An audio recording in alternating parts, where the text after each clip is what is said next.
When I want to get my RC on, I go to Crawler Ted's garage.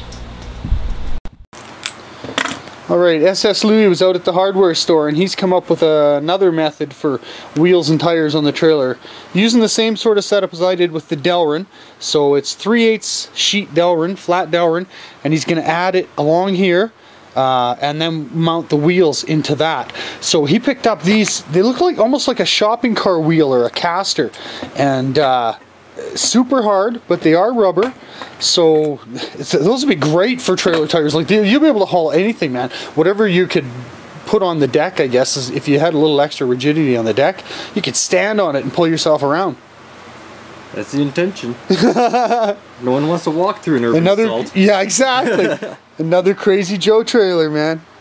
Nice. Yeah, that's really cool. So they even have a looks like they're even greasing. It's not a bearing, but there's a bushing sleeve and then plastic Teflon, probably Teflon or something, huh? I have no idea. See, so there you go. Boom, boom, boom. Actually, it looks like these things might pop I think out. they pop right out. I'll bet you. Try with just the bolt, not the sleeve. I was thinking if they did, and then you could, if you went longer bolts, you could still grease them. Huh? Maybe not, eh? Oh, that will come out.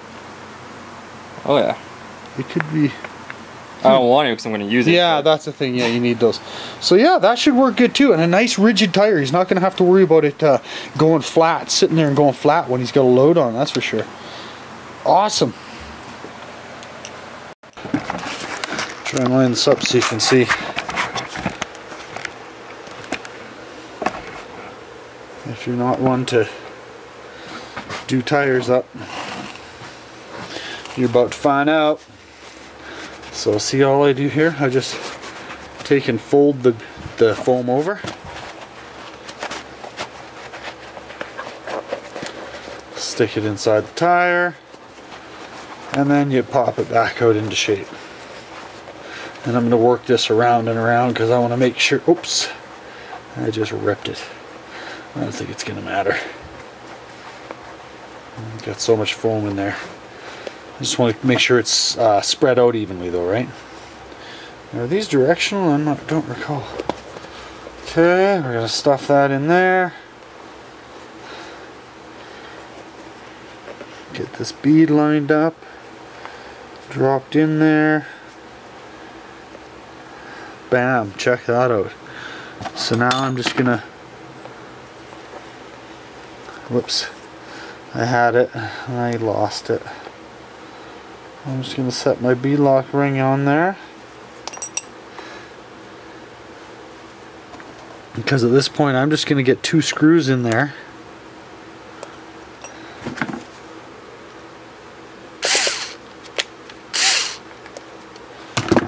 To suck this ring down for me.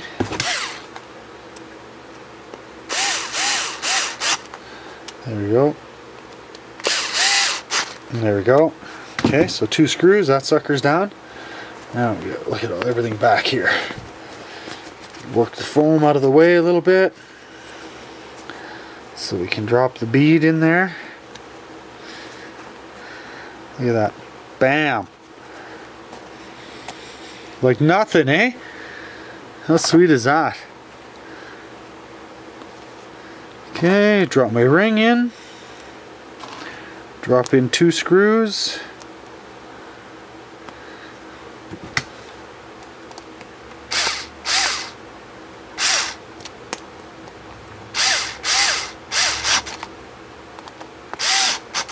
Bam! There we go. Done. Now it's together, right? Now I can mess around, do whatever I need to, get all the other screws in without having to worry about anything coming apart on me. So, there you go. Okay, so there we go. I got 4 wheels mounted back on this thing. Wow, it's gonna roll so easy. Like, look, just, woo! Total free roll now, no problem. Off the table even, almost, okay. So yeah, that's going to make a huge difference than the last trip, like I said, Halloween with the pumpkin. I had no bearings in this setup, same setup, and the wheels with a smaller hole were riding right on that stud. And there was just too much friction. You know, it was okay, they'd spin and everything when you'd spin them. But once you add weight and turning, hey, when you turn, it creates, you know, a bindage because the wheel, the aluminum wheel, would turn on the stud slightly even and create binding, right?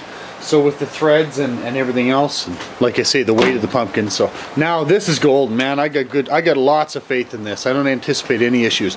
Now, one thing that does happen, can happen, is on one side, the way your wheels turn, you can tighten your nuts. On the other side, you can loosen them. Now, I'm hoping that because I used that bushing in the center and I've got everything snugged down just right, I don't think that's going to happen this time, not like before, because now when the wheel doesn't have that turning motion that would bind it against the stud and make the nut work off. Even though they were brand new nylocks, and big nylocks, right, 1/4 inch, they were still, I couldn't believe it, they were tightening themselves and coming loose. It's pretty crazy. So I may yet back all those off, throw some red thread lock or something on there, and then suck them down to where I want them, because I certainly don't want any issues on the trailer. Let me tell you, you do not, on the trail, especially the downtown run, you do not want to be packing this or this and the Summit out of any trail, never mind a downtown trail run.